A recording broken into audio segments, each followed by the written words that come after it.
सती जती जो मुकबरो। सती जे नाले सां मशहूर बुज़ुर्ग जो असुल नालो यूसुफ फ़कीर हो। हिन बुज़ुर्ग जो मुकबरो शेखन जे गाणे बडहमी जे ॾखिण ओलह में कढण शहर खां 20 किलोमीटरनि जे पंध ते तालके ऐं ज़िले बदीन में आहे।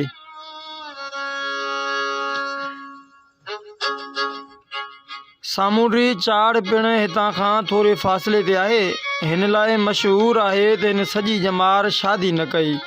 निहायत परहेज़गार ऐं नफ़्स शिकन हो।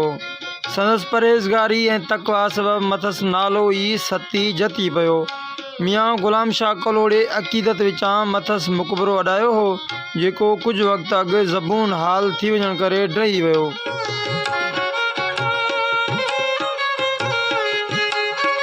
जंहिंजे बुनियादनि ते ई हाणे उते नओं मुकबरो तामीर कयो वियो आहे। मुकबरे जो नमूनो साॻियो ई रखियो वियो आहे, पर उन जी तामीर में सीमेंट ऐं पकियूं सिरूं इस्तेमालु कयूं वियूं आहिनि।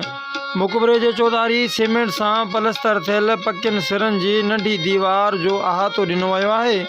अङण में पकियुनि सिरनि जी फर्श बंदी थियल आहे। मुकबरे जी इमारत सादी तिर्ज़ तामीर वारी आहे। मोहाड़ी में वंगा ऐं लंघ में चौकाठी सां दरवाज़ो ॾिनल आहे।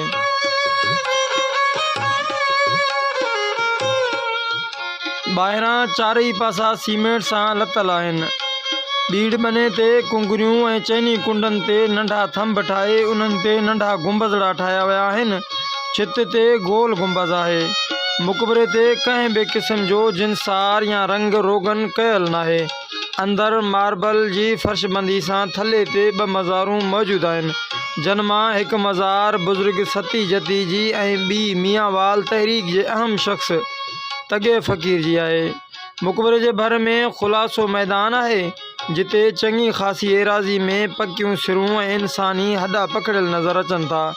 लतीफ़ साईं जो हाफ़िज़ नाथू फ़कीर लुंड दरगाह सती जती जो गादी नशीन हो।